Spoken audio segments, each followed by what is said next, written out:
Today's shiur begins 3 lines from the top of Daf Chof Hey. Before we begin the shiur, just take note of some of the structural aspects of today's Daf. On the upper part of the page in the margin, you'll notice a mivneh, a structural note. You'll notice a diamond is featured. This indicates Sidro Shel She'elos, a series of questions. Shnei harishonos be'inyan isha ha'overes al das. The first 2 questions refer to a woman who violates Jewish practice. When we speak about Jewish practice, we're referring to behavior that's not becoming of a woman, lacking in full sense of modesty. We'll take a look at Rashi shortly and see what he comments on that. So just as you scan down the page, you notice the diamond appears several times, as we indicated, a series of questions. The bow tie highlights the fact that the first 2 questions are in reference to this concept of Overes al das. When we get to Amir Shem, the 3rd question, so we'll give an introduction to what the topic under discussion is over there. We continue on the side of our Gemara. You notice a nosei. Nosei is a topic heading, and we've written Overes al das, a woman who is, as we said, not behaving in a totally modest fashion. Ha'im tzricha hasra lahafsida ksubasa. A woman who is Overes al das loses her ksuba payment. The ksuba payment is the payment that's made in the event that a woman is either divorced or becomes widowed. It's a financial type of guarantee that she can materialize if she becomes divorced or widowed. This ksuba payment she stands to lose if she is Overes al das, and this is actually a Mishnah in Maseches Ksubos, Daf Ayin Beis. The issue here is there a necessity to put her on notice that if she continues behaving thusly, she will lose her ksuba? Under the mivneh note, you'll see a triangle as Vishu Toshma is highlighted. So as you scan down the page from this point till you hit the next diamond, you'll notice several Toshma that are in triangle. I think you'll see about 3 of them. These are attempts, nisyonos, or attempts lifshoit she'elo hanal, to resolve this particular question. So now we turn to the Gemara text. Ibayalaho, a question is raised. Overes al das. Note that this is a long question. Overes al das. Tzricha hasro. Does she need a warning? Lahafsida ksubasa. Oy eino tzricha. Or maybe she doesn't need a warning in order to cause her the loss of the ksuba. And now the analysis. 2 sides of the analysis. Mi amrinon, do we say Kevon de Overes al das he, since she is one who violates Jewish practice? And it's not too late to look at Rashi. 3rd line from the top, Overes al das Yehudis. The term das Yehudis is in contrast to another expression called das Moshe. Now das Moshe is a woman who is violating actual Torah law. Here it's Jewish custom, Jewish practice. It's a different term, das Yehudis. What does it refer to? Rashi continues, she'ena tsnua, she's lacking in modesty. Yoitza v'roisha parua, she goes out into the public without her hair being properly covered. I use the word properly covered. It's not a reference to a woman who goes out totally bareheaded, meaning hair totally exposed. That would be das Moshe. That would be considered a more severe violation. The Gemara in Ksubas Daf Ayin Beis discusses this at greater length. But suffice it to say that she's not behaving in the standard form of modesty characteristic of proper Jewish women. Number 2, v'tova b'shuk. Tavia is the process of spinning wool. She does that in a public area. It lacks in modesty if I'm not mistaken, while women are spinning wool, they might tend to roll up their sleeves, and certainly to expose parts of their body that are generally covered is a violation of modesty. And umedaberes im kol odom, and she has a woman who has a tendency to chat with all people. The Omar b'ksubas perkamadir, the Yotza shalo b'ksuba. It says there in Masechel Subas that a woman like that is divorced. She's to be divorced and not receive a ksuba payment. The issue that we're dealing with right now is, does she need a warning to that effect? Maybe, if she receives the warning, maybe she'll change her ways and not have to lose the ksuba. Or maybe we say she doesn't need a warning. Without the warning, she'll lose the ksuba anyway. In other words, even without a warning. Now we continue in the Gemara, having presented the question and now the analysis. Aleph, mi amrinon keva dever saldasi lo by asra. Do we say that since she is behaving in this fashion, she doesn't require hasra? Dilma tiboy hasra. Maybe the halacha requires a hasra, di'i hadra ba tehadar ba. For if she should reverse her ways, the reversal will save her from the loss of the ksuba. Tashma arusa v'shemeres yavam loy shoyseis v'loy noitlois ksuba.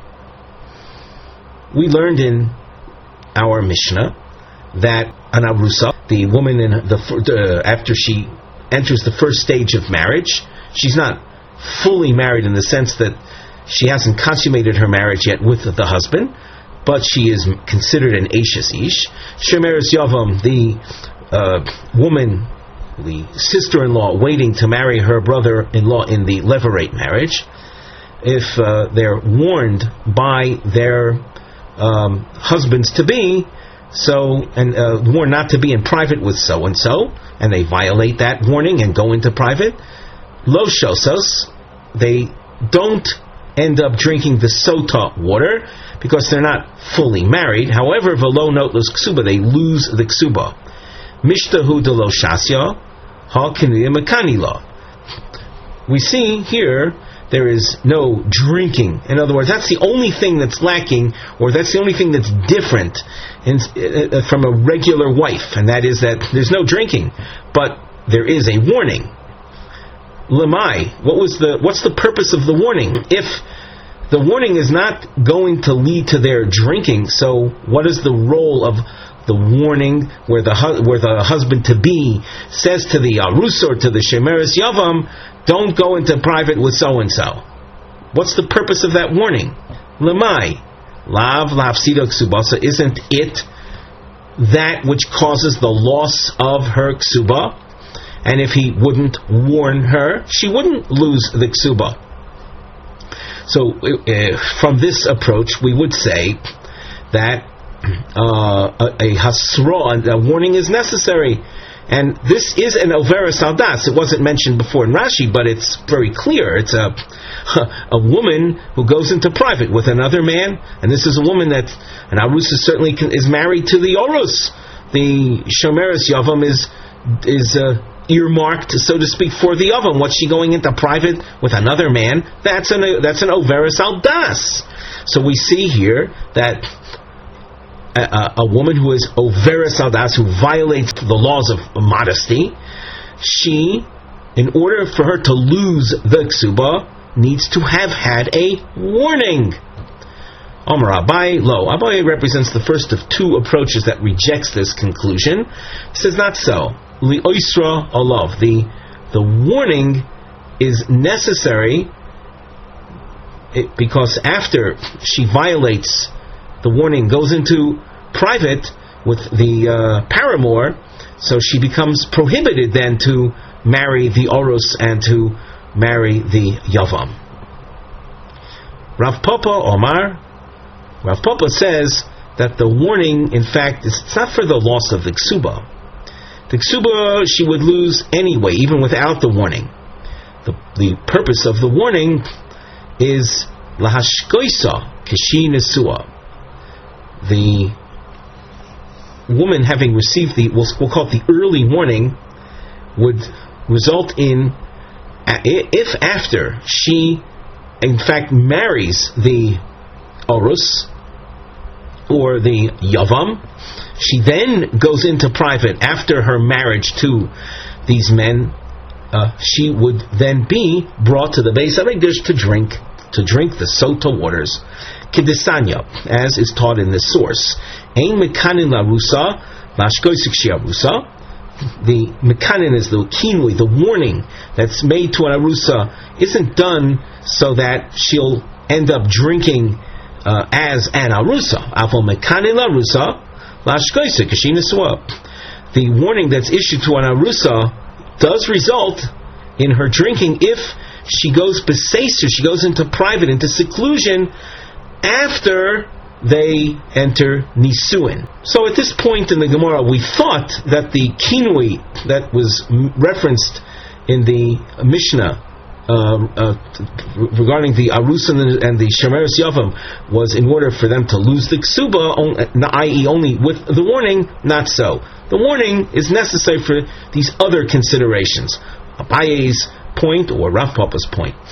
We continue in the Gemara. Omar Rava, Toshma. Again, from the Mishnah, it said, Almona l'kohen gadol, grusha v'chalitza l'kohen hedyo, a widow that's married to a kohen gadol, a divorcee, or a chalutza that's married to a standard kohen. These are, of course, prohibited marriages. Mamzeres and Asina l'Yisrael, Bas Yisrael l'Mamzer l'Unosin, lo ishoisois v'lo noitlis ksuba.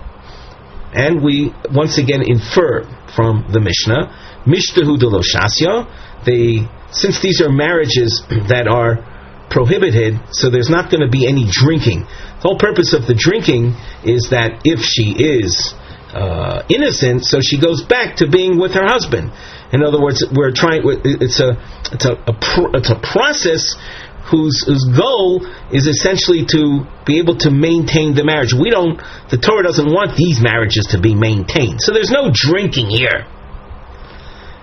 However, we see that they lose the ksuba. It's true there's a violation in the marriage, but a ksuba would have been paid. And here, they are going to lose their ksuba. Ha kenuya mekanila. All that's lacking here is that there's no drinking, but there was a warning. Ulamai, what's the purpose of the warning? If the purpose of the warning is like Abaye said above, that they will now become Ozer to their husbands, but they're already prohibited. A widow is not to marry a high priest, a divorcee is not to marry a Kohen, a rank and file Jew is not to marry a Mamzeres. They're already prohibited. So what's the purpose of the warning? Elolav lav sidon ksubasan.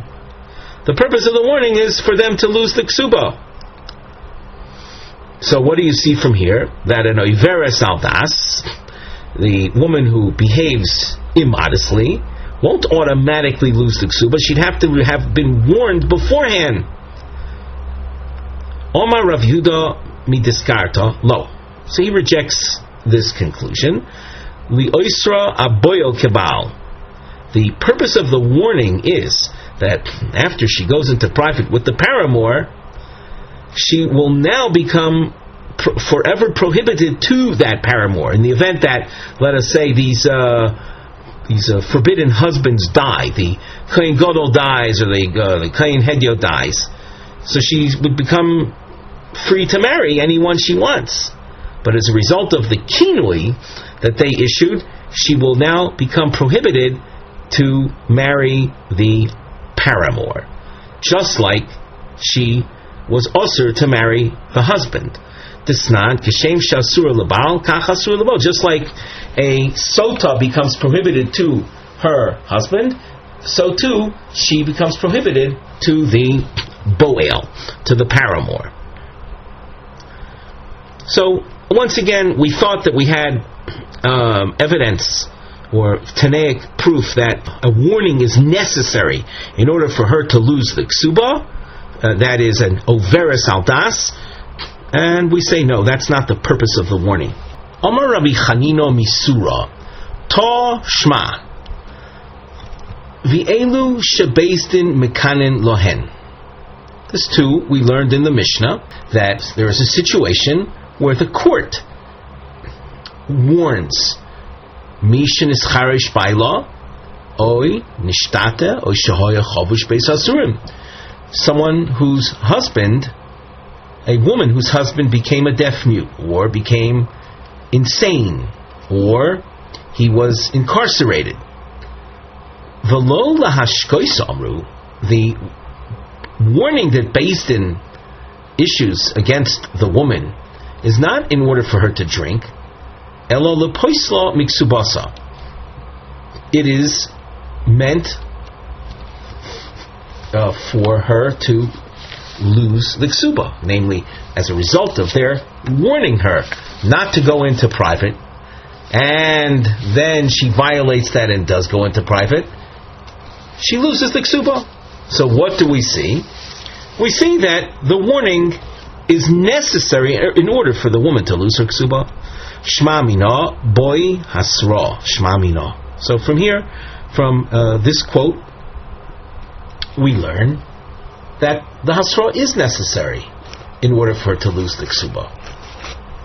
So this final quote from our Mishnah shows us Shma mina. As we just concluded, the ksuba is lost only if she had been warned ahead of time.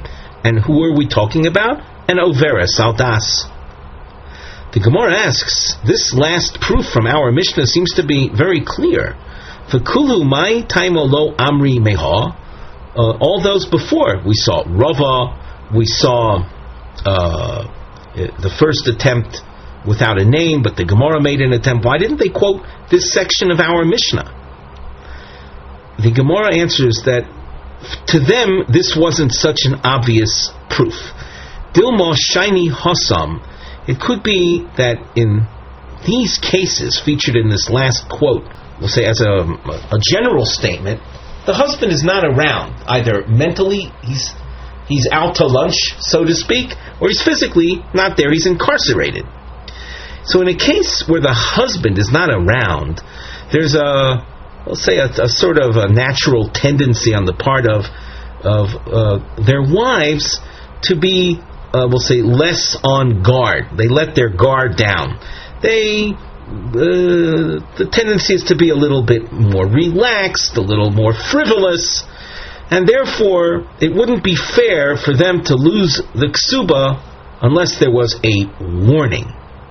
So the Gemara says, Dilma shiny hasa, maybe in that case, in those cases, it's different. The lesla ainsa the baal klal. She doesn't have any fear of her husband, and that's why a hasra is needed. However, a woman whose husband is around, and you would expect she has a built-in fear of going astray, of going into private with another man. If she goes into private with another man, even without having received a warning, she deserves to lose her ksuba. Let's take a look at Rashi, how he presents this. The less law aims so the Baal. We're looking at Rashi a number of lines up from here. Ve'i lav de asruba beidina. If the court wouldn't have warned her in those cases where the husband is out of commission, lo havalon lemiknesa. It wouldn't have been proper on our behalf to have caused her to lose the ksuba. The kevan de lesla aimsa, since she doesn't have the fear of her husband, ain't tamo bedover imoveres aldas. It's not so out of the ordinary. Tamo means something that's a source of wonderment. It's not something that's unusual for her to be lax in her expected modesty. It's not considered, even though it's lacking in modesty, it's not considered some type of overly free lifestyle. The husband is not around, so what do you expect? A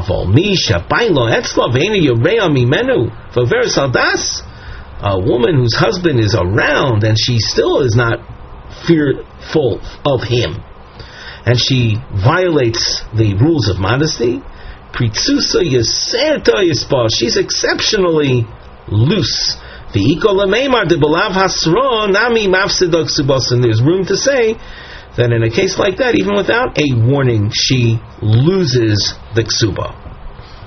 So as we look over the sugya that we've just done, we don't have a rock-solid conclusion to our original question. Namely, a woman that you see behaving in less than total modesty, does she deserve to lose her ksuba even without a prior warning? Let's continue to the next question. Ibayaloho overas aldas v'rotza baal lekaimo mekaimo o eino mekaimo. A man who's married to a woman who's behaving immodestly, but the husband wants to continue living with her. Does he have that option? Or maybe not. Mi amrinon, do we say b'kpeda de baal tola rachmona, that the Torah makes marriage dependent on what is bothersome specifically to the husband. V'halo kapid, and in this case, he's not upset. He's not concerned or overly concerned with her frivolous behavior, and therefore, since he is not concerned, and b'kpeda de baal tola rachmona, so he's able to continue living with her. Oy doma, kevon de kapid. Let's take a look at Rashi on this. O dilmo, kevon de kapid, klomar, kevon de urche de baal mikbad b'hachi, since it's normal for husbands to, yes, be upset with such behavior, al korche dahai nami havi kapeda ligabe. Even with regard to this particular lax type husband, he, though, is considered part of the norm, and it would be considered a kapeda. Even though it's on a personal level, he is not upset, but since it's the normal way of husbands to be upset with this, so it's considered a sufficiently strong grounds for us to say that he shall not continue living with her. Ta shma. And once again, we quote from our Mishnah. The elu shebeis din mekanin lahem. The following are the examples where Beis Din warns the women. Mishin is charish bailo nishtato shoya b'chovish beis asurim. V'i amres rotza baal lekaimo mekaimo. If that is true, that a husband whose wife is overas aldas can continue living with her because he doesn't mind, so avdi Beis Din midi, would Beis Din do something to dilma lo nichole labal that would not be to the liking of the husband? Here what do we see? Beis Din is going to issue a warning, and if she violates the warning, so she'll become prohibited. Maybe the husband doesn't mind it. So you have a case here of Beis Din doing something that the husband himself is not in approval of. And if we take a look at Rashi, across from here he introduces a halachic concept. Avdina milsa de dilma lo nichole. Would Beis Din do something that maybe the husband is not satisfied with? Vehechanu nasim shluchim lo. How can we, the court, become an agent bedover shu chovlo for something that would be to his detriment? She'eno chofetz bo, something that he doesn't want. V'kaimo lon, we hold the ein choven la'odam shelo b'fonav. One is not allowed to impose a loss to an individual if he is not actually present. And we had learned in our previous sugya that certainly according to Abaye, that I should say, even without names, but the result of the court warning would seem to be that she'll become usher to the husband. Maybe he doesn't mind her frivolous behavior. The Gemara responds, don't worry about that concern, namely of ein choven lo odom elo b'fonav. Stama de milsa, the standard mindset, is kevon di overas aldasi meinach nichole. Since she is a violator of Jewish standard practice. She's a violator of modesty. The husband is happy with what the court is doing. We take a look at the Rashi on this. Correction, the Rashi doesn't deal with this point, but from the flow of the Gemara, you see that, in fact, as far as the problem of Ein Choven Lo Le'odem Shelo B'fanav, we can rely on the standard mindset. The Stama de Milsa is that husbands are happy with the Beis Din intervention. However, we can't conclude from here that if the husband should want to be with her, he would not be allowed to continue. Rather, we're going to conclude that it could be that if he wants to be with her, he could continue being with her. And b'cholzos, and even so, Beis Din will act, because in general, it's not something that would upset a husband. Ibaya laho, Baal shemochal al kinuyo. A husband who reversed. Mochal is literally to forego, to forgive on his having warned the wife. Kinuya mochel o eno mochel. Is the warning considered voided or obliterated by his reversal or not? Mi amrinon bekinui de baal tolo rachmona ubal ho mochil le likinuyo.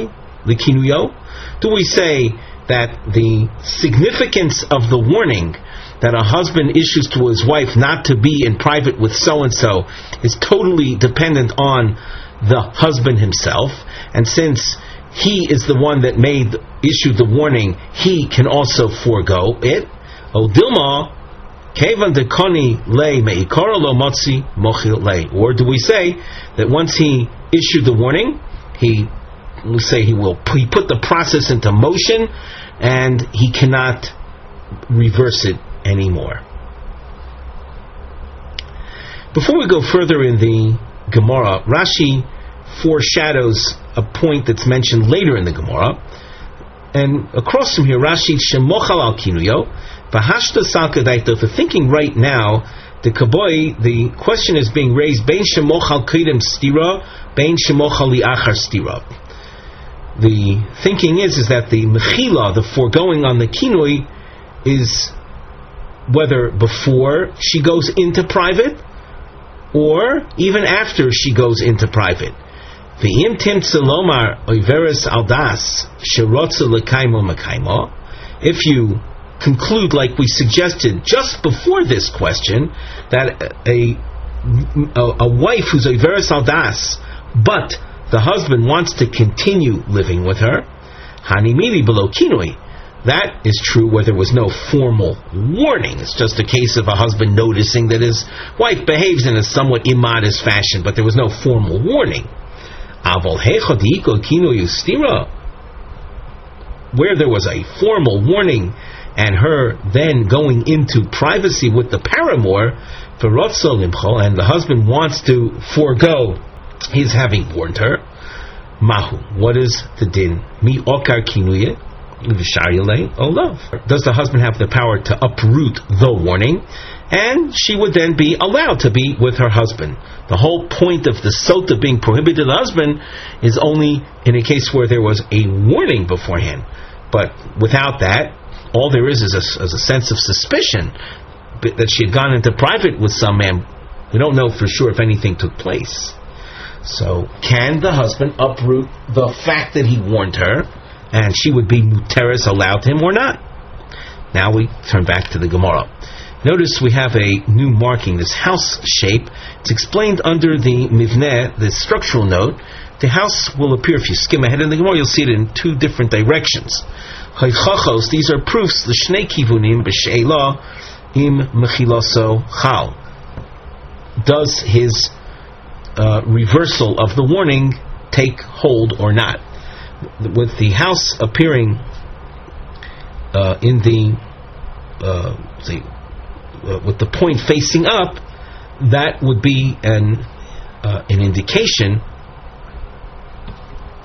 that In other words, the Gemara is taking a direction that the husband cannot be moichel. With the house in the inverted direction, you'll see that there the Gemara is taking the position that the Baal is able to be moichel. Ta shma.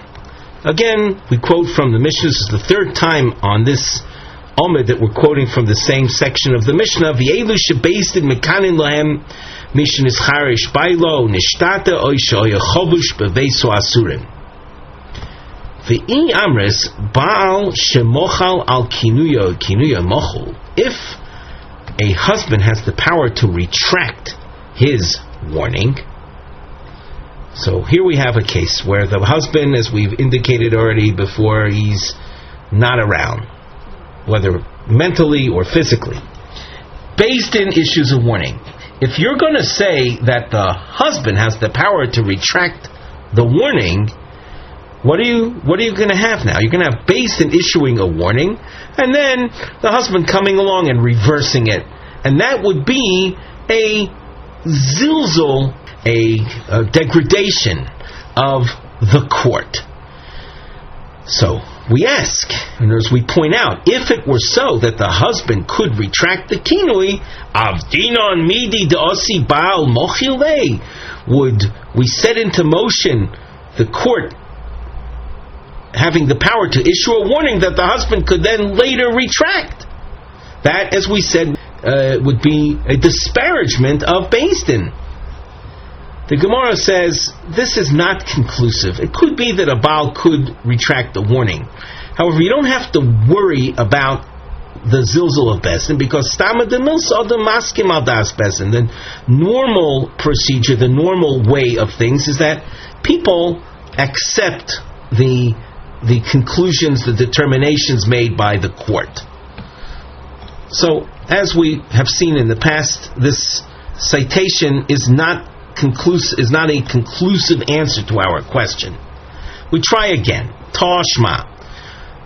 With regard to the Sotah that journeys with her husband to Yerushalayim, it says, the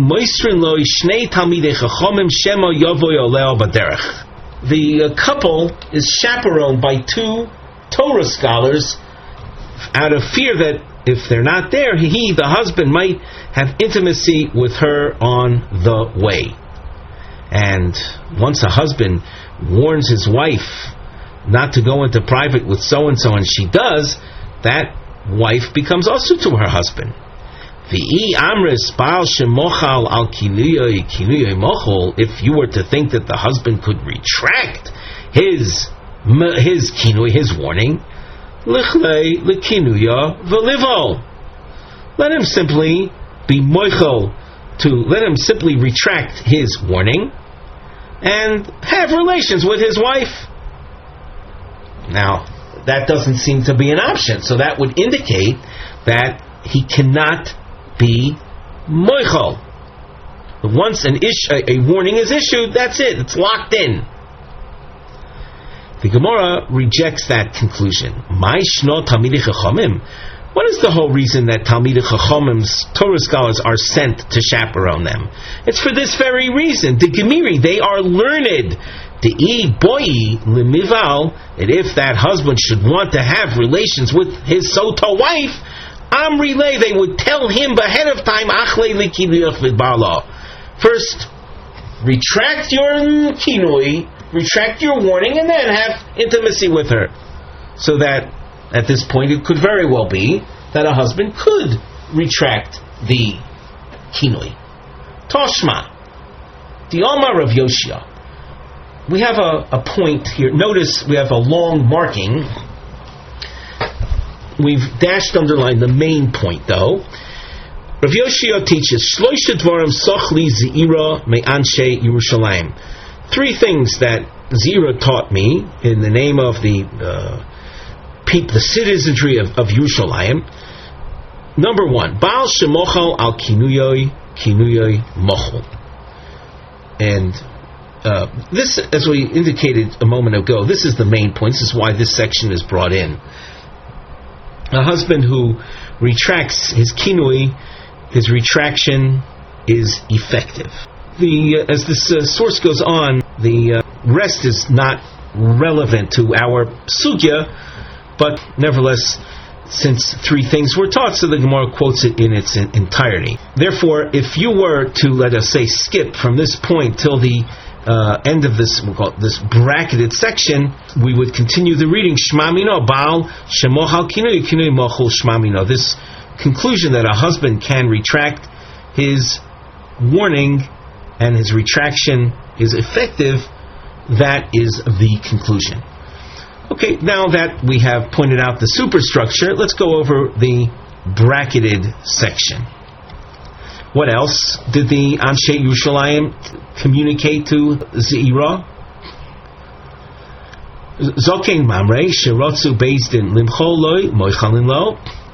Zokein Mamre is a scholar, Torah scholar, a judge who happened to contest the conclusions reached in halacha by the Sanhedrin Hagodol, by the chief court that sits in the Beis Hamikdash. That's a Zokein Mamre, and if he continues in his obstinance and his differing with the high court, he is liable to a death penalty through strangulation. That's a Zokein Mamre. We'll call him the rebellious elder.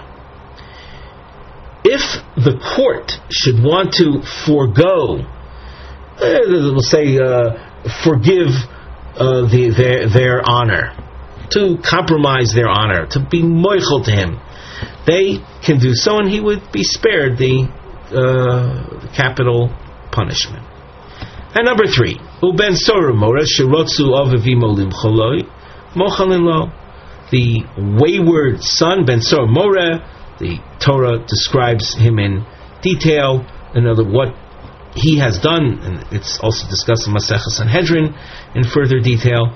The ben soru mora, if his parents want to forego the warning that they issued to him, which ultimately leads to his death when he continues his wayward practices, if his parents want to be moichel, to be forgiving, mochalin lo, they can do so. So the teaching that the Anshe Yerushalayim had shared with Ze'ira, or I should say 3 things that Ze'ira, who taught Rav Yoshia, include these 3 areas of retraction of an original warning. Ukshabasi eitzel chaverai shebedarom. And when I arrived at my colleagues in the south, al shnayim hoduli v'al zokein mamri lo hoduli.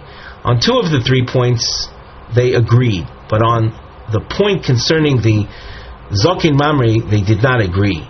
In other words, if you have a scholar who is ruling against the high court, we want to see him executed, basically. We don't accept any forgiveness. Shelo yarbu machlokes b'Yisrael. And the reason we are so firm with regard to the Zokein Mamre is because we don't want to have increase of disagreement and controversy in Israel. So here you have someone who was fomenting a controversy. Even if the court appears forgiving, it's not in our national best interest, and therefore forgiving of the Zokein Mamre would not take effect. What do we see from this discussion? Shma mino Baal shemochal al kinuyo kinuyo mochel. A husband who retracts his warning, it's effective, Shma mino, and that is conclusive. Pligi bo Rav Achav Ravino. We continue in the same topic of Baal shemochal kinuyo. Rav Achav and Ravino have a disagreement. Chad Omar Kodem Shtira Mochel Lachar Stirena Mochel. The husband's retraction of his warning is effective, provided he retracted before the wife went into seclusion with the paramour. However, if the wife went ahead into seclusion, and only after that the husband retracts his kinui, his warning, it's not effective. The retraction is not effective. and she becomes Ozer. She becomes a Sotah. V'chad omar li'achar stira nami mochel. Even after she goes into private with so-and-so and the Sotah process gets started, the husband can nevertheless retract his warning. Umistabra keman diomar eino mochel. It's most likely like the approach of the first side of the first opinion, that he cannot retract his warning after stira. Mimai. How does the Gemara know that is mistabra? That's the most logical or likely approach to take. That the husband himself cannot retract the warning at that late stage. Mideka mahadri rabbanon Rebbe Yossi. If you're asking how does the Gemara know that, well, they know it from the way the Rabbanon responded to Rebbe Yossi, which is dependent on, of course, continuing in the Gemara. Till the end of this, we have a long answer marking, and you'll see what we mean by the Rabbanon's response to Rebbe Yossi. Desanya. We have a source, and this source features the situation of the Sotah couple going to Yerushalayim in order to drink for the woman to drink the Sotah waters. Rabbi Yossi Omer Ba'alo Ne'eman Oleh. Rabbi Yossi says that the couple do not need to be chaperoned. We can rely on the husband, that he will not have relations with her en route. Mikal v'chomer, through kal v'chomer logic, we know we can rely on the husband. And what's the kal v'chomer logic? Uma nida shehi b'kores. Mind you, nida, a man's wife that's currently prohibited because she's experiencing the female monthly cycle. A husband that would violate that would be guilty of kores. And yet, by law, even though you're dealing with a very serious type of offense, nida, we trust the husband to be alone with his wife. Sotah shehi balav lo kol shekain. Sotah, which is a lower level area of halacha, it's a lav. In other words, for a husband to have intimacy with his wife after the kinui stira would be a mere negative violation, not carrying with it kores. So we all the more so we certainly can trust him to be alone with her. That's Rabbi Yossi's point. Amru lo. The Rabbanan responded and said to Rabbi Yossi, not so. Imamers benida shekain yesh lo heter. Toimar besoito she'ein lo heter. In the case of the nida, you know why we rely on the husband? Because there is a point of return, meaning every month, under normal circumstances, the wife is prohibited for approximately 2 weeks, without getting into details of the rules of nida. He knows that after 2 weeks, she'll be available to him once again on an ongoing basis. That's yesh lo heter. She has a point of permissibility.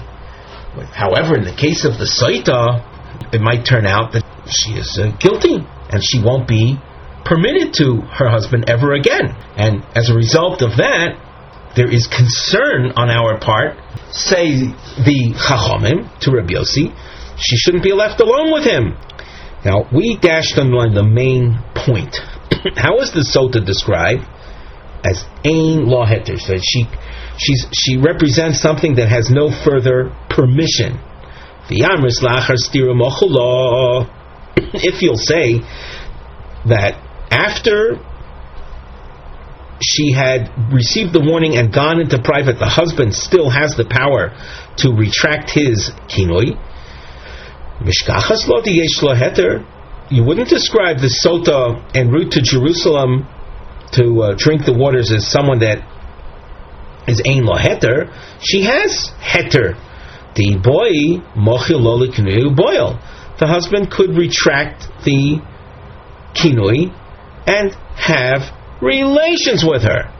And yet the source doesn't say that. The source declares that she, the Sotah, is ein lo heter. Elo shma mina, the achar stira eino mochel. Shma mina. Therefore we we can conclude with certainty that after seclusion, the husband's retraction of the warning is ineffective. Shma mina. This is conclusive. Mesu ba'alehen ad shelo shosu. We saw in the Mishnah that if the husbands of the Sotah, that is, husbands in general of Sotos, were to die before the woman drinks, Beis Shammai holds notlin ksubasa velo shosos. Beis Shammai is of the opinion that they are entitled to receive their ksuba. Don't forget, we have a woman concerning whom we're in doubt. Was she faithful or was she immoral? She gets her ksuba and does not drink. Drinking would take place only if there is a husband present. Ubeis Hillel omrim oy shoisois oy loy notlos ksubasan. Beis Hillel says, since they're not drinking, they are not to receive the ksuba. B'mai komiflagi. What is the basis of this machlokes? Beis Shammai Savri, Shtar ha'oimed ligvois kegovui domi. A document, a bill of collection.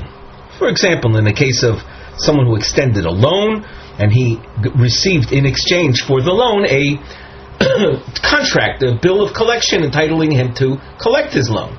That's called a shtar ha'oimed ligvos. In our case, the woman, a married woman, has a ksuba entitling her to receive funds from her husband's properties. So she holds a shtar, and she is the one who is destined to collect. In this case, her husband died. So as an almona, as a widow, she would expect to collect money. Okay, so there's a doubt, was she faithful or not? If she was immoral, so she would lose, but we don't know. So we have a shtar ha'oimed likvos that's destined to be collected. According to Beis Shammai, kegovui domi. It's considered as if it's already collected. And therefore, in a state of doubt, and you have to choose who is considered having stronger possession of the properties in question. According to Beis Shammai, she has the stronger claim, the stronger possession, if you will. And therefore, in a case of doubt, she gets it. If the heirs of the husband want to challenge her, so they'll have to bring proof that she was mizana, that she was immoral. Otherwise, in the absence of such proof, she gets to collect. We continue at the top of Omid Beis, Ubeis Hillel Savri. Beis Hillel who disagree hold shtar omed ligvos lav kegovui domi. A shtar that entitles someone to collect, it's nevertheless not considered as if he's already collected. So we have once again our doubt. She doesn't have the upper hand.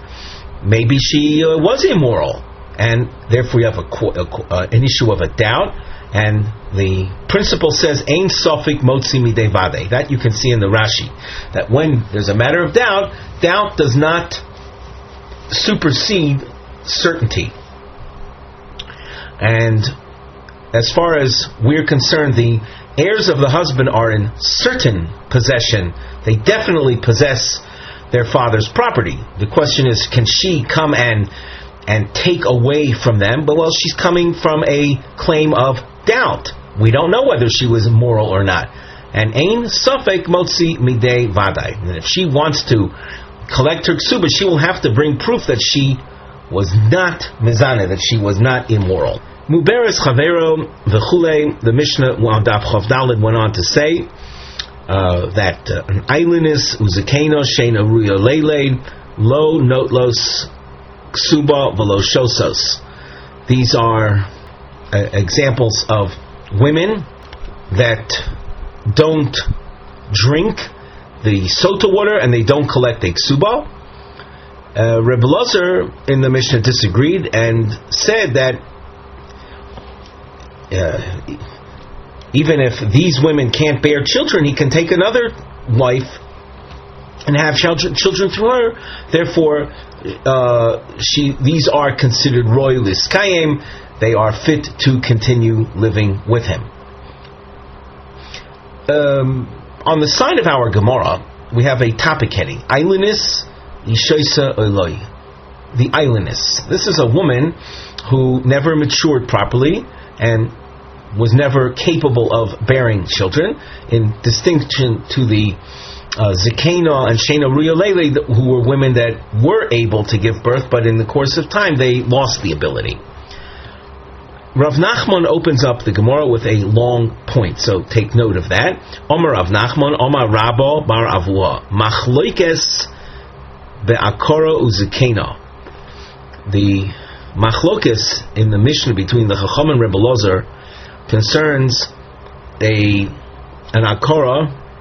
This is a woman who is, akora means barren, and zekena, she is older, she's aged. I just want to return our attention to Rashi on Daf Chof Dalin Amud Aleph. The Sheina Ruya Leiled, the Rashi I'm looking at is more than halfway down the narrow lines. The Sheina Ruya Leiled is what we're referring to here as the Akora. Sheshosas Kois Ikrin. She drank some type of potion that renders a woman barren. The Asuros Lekaimo Lemi She'ein Lo Bonim. Someone who is currently, a man who is currently childless, shall not maintain these kind of women. They have a commandment to procreate. So according to Rashi on the Mishnah, the discussion seems to be centered on a man, on a husband that doesn't have children yet. So Rav Nachman tells us that the machlokes concerns two of the three, the akora and the zekena. But the eilinus, aval eilinus divrei hakol, everyone agrees. Even Reb Elazar holds lo ishoisa v'lo noitelis ksubasa.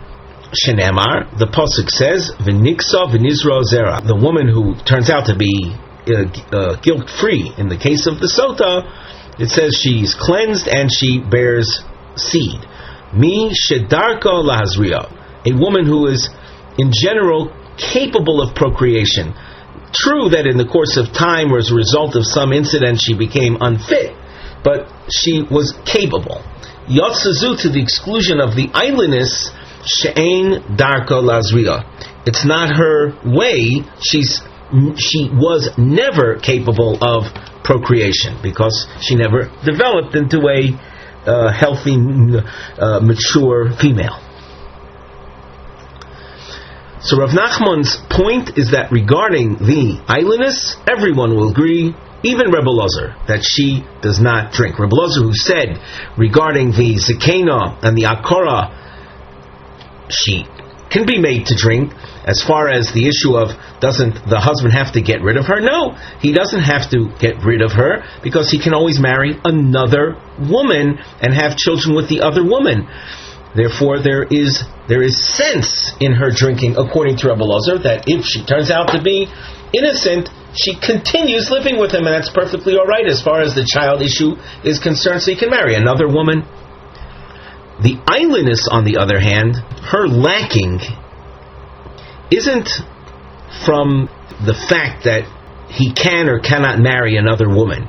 Even if he is able to marry another woman, the eilinus doesn't drink because of an inherent deficiency. And this you can see in the Rashi. Aval eilinus nihinami deruya lekaima. Granted, he can maintain her as far as Reb Elazar is concerned. Mihu lo shasya. She doesn't drink mehai taima. Deruya leheroyan bayinan. We require for drinking a type of woman that had a connection to pregnancy in potential. The akora yedei maka. The akora, she lost her pregnancy abilities because of some type of injury. Uzekena, an elderly woman, mino tabas heroyan. He kodim lachain. She was part of the group of women that bore children before she became aged. Aval eilinus mi betanima likuyahi. From birth she was already deficient. Velo chazia, and therefore she's not fit for drinking, even according to Reb Elazar. We continue in the Gemara, Meisvei, and here we have a long question. A large section of the Gemara, though, you're going to see is in brackets, quite a long section. Use your bracket length indicator, and you'll find yourself going down quite a ways down Chof Vav Aleph. Here is a brilliant illustration of the value of Gemara markings. You notice Meisvei means we're raising a kasha on Rav Nachman. Where do you see the kasha on Rav Nachman? When you go to the end of this Tanaic source, it reads Va'ailenis oy shoisa oy loy noitelas subasa. Here you have a Tanaic source saying the ailenis, either she drinks, and if she doesn't, she loses the ksuba. So we have the case of the ailenis, and it says in this source she does drink. That, and the Gemara points out kotoni mia ailenis and tufta de Rav Nachman. This would seem to be a refutation of what Rav Nachman said. He had said that everyone agrees she does not drink. The Gemara will then give an answer. So that having been said, you realize that everything up till that point is essentially tangential. Now we continue in the Gemara within the brackets. Meisvei. We're asking the question, as we said, on Rav Nachman. Hamekane la rusaso shmeres yavam shelo. A person who issues a kinui, a warning to the arusa or to a shemeres yavam that he's anticipating marrying.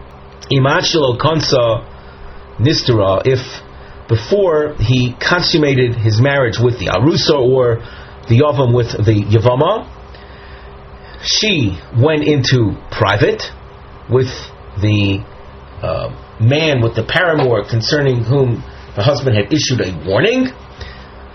Loi shoisa veloy noiteles ksubasa. Now you'll notice we have a Roman numeral number 1 here, because later in the source, if you skip ahead, it's always good to have your eye on structure.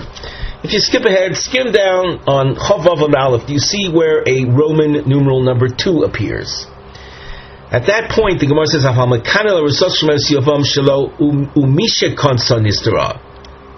so the contrast here is, at what point was the stira, was the seclusion? So the first part of the source talks about the seclusion taking place before the oros or the yavam consummated the marriage. So if the stira took place at that point, so the source says she doesn't drink and she doesn't get a ksuba. But when you get to point Roman numeral number 2, there the drinking becomes an option. Let's continue on the top of Chof Vav Amud Aleph. Muberes chavero menekas chavero. This is the case, we've discussed this in the past, a man who married either a pregnant woman or a nursing woman. He married her prematurely. He should not have married her. He should have waited till the child reaches 2 years of age. 24 months should go by. So his marriage to her is sinful, and he has to divorce her. He's not to remain with her. Lo shosos velo notlos ksuba divrei Rebbe Meir. She is not given to drinking the Sotah water, and she loses the ksuba.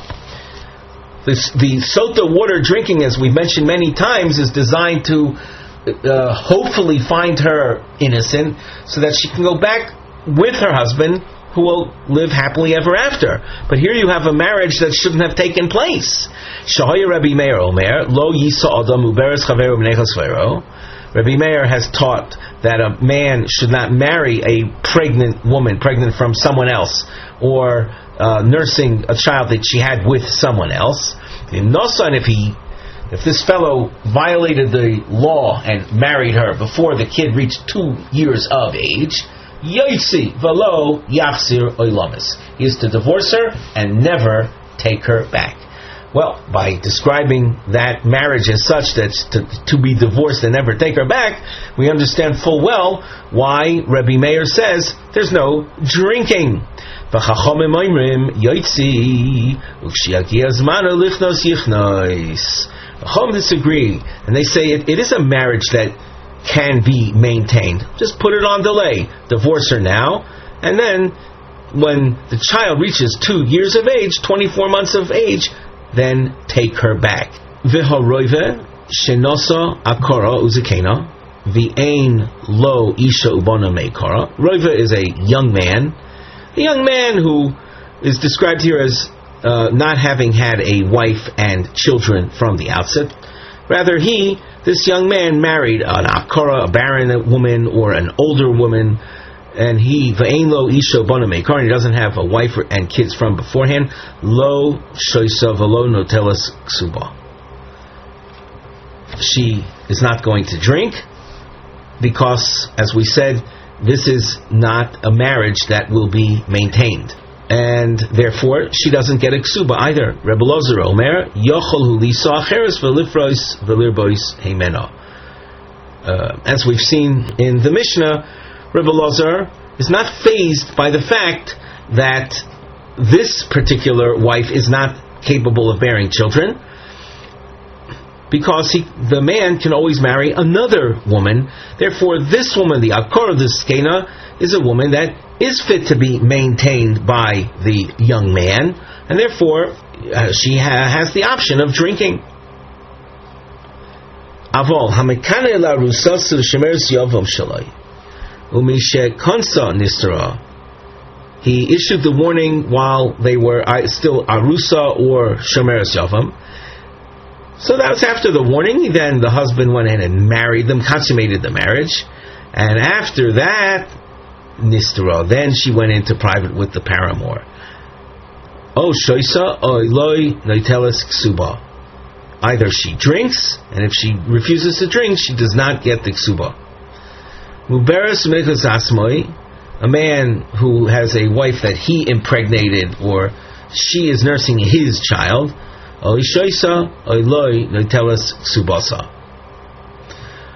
She drinks, or she foregoes the ksuba.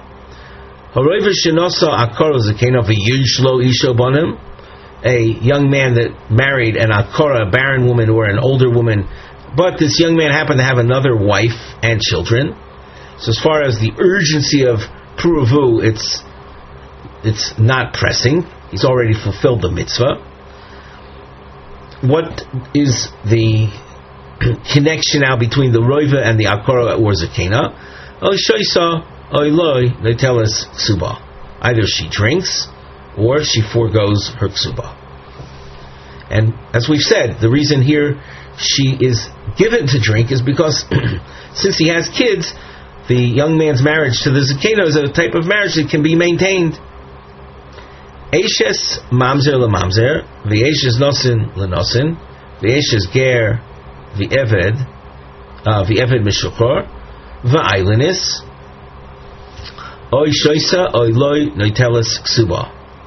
These are legitimate marriages. And eishes mamzer lemamzer, that means eishes mamzer is a woman who is legally fit to marry a mamzer, and she's married to a mamzer.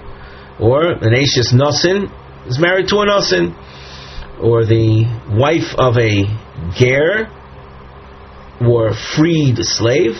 Va'aylinis oy sheisa oiloi neitelas ksuba. Either they drink, and if they refuse to drink, they lose the ksuba. Kotoni miha. It says, however, in this source, aylinis. The aylinis drinks. Tiyuftei de Rav Nachman. Is this not a refutation of Rav Nachman? Amar loch Rav Nachman Tanoi. Rav Nachman will answer that the issue is a machlokes Tanoim. V'ano di Amri ki hai Tana desanya. And I hold like the following Tana that holds, even according to Rebbe Ozer, an aylinis does not drink. That was Rav Nachman's original point. That even though Rav Ozer and the Chama have an argument regarding the akora and the zakena, when it comes to the aylinis, even Rav Ozer will say she doesn't drink because of her inherent problem. The Sanya of Shimon Ozer Omer, aylinis lo shoisa v'lo netelas ksuba.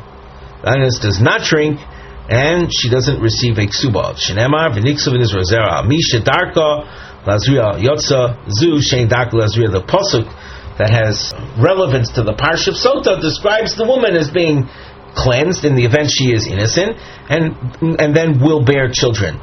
So the pasuk is describing a woman who, in general, would be able to bear children, to the exclusion of the aylinis, who does not bear children. So, what Rav Nachman the Amora said, that the islanders, according to all opinions, will not be subject to drinking, is in accordance with Reb Shimon ben Elazar, who would have as his version of the earlier Machlokas Tanoim, Reb Elazar and the Chachamim, saying this very point, that the islandess is Loi Shoisa. The Rabbanon who disagree with Reb Shimon ben Elazar, the big source, the long source that we had before that says that the islandess does drink, what do they learn from this pasuk that seemed to exclude the islandess? So, my Abdile, what do they do with this pasuk? Miboya lehu l'chnisanya. They use the pasuk for what's taught in the following source. V'niksav in Israel zera, the Sotah, when found innocent, so she's cleansed and she bears children. What does this tell us? She'im hoisa kora nifkedes divrei Rabbi Akiva.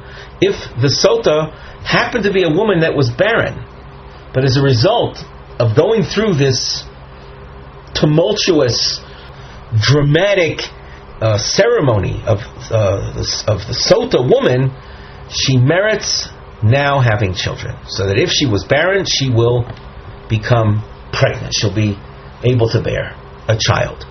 Amar lo Rabbi Shmuel im kain, if that's the case, then yisteru kol ha'akaros, then you know what? All barren women will go into private with other men other than their husbands and be subjected to the Sotah ritual, v'yifkedu, and become impregnated, v'zu hoyel v'lo nistro ifsida, and any modest woman who wouldn't think of going into private, she'll end up losing out, she'll remain akara. Well, in Cain, the question then is, ma Talmud Lomar v'niksav in Israel zera. If you're not, if you, Rabbi Shmuel, are going to challenge Rabbi Akiva, so then what do you, Rabbi Shmuel, do with this pasuk? Answer: Shim hoisi yoledis bitzar yoledis berevach. If before the Sotah ceremony she happened to bear children with great pain, now after having gone through this trauma of the Sotah parsha, she will be able to bear children berevach with ease. Nekevos yoledis chom, if she was a woman that bore female children, she'll now bear male children. Tzorim yoledis arukim, if originally her children were very short in stature, they will be tall. Aroch is long. Shchorim yoledis levanim, if they had a poor complexion, she will now bear children with a very bright complexion. With that, we conclude our shiur for today.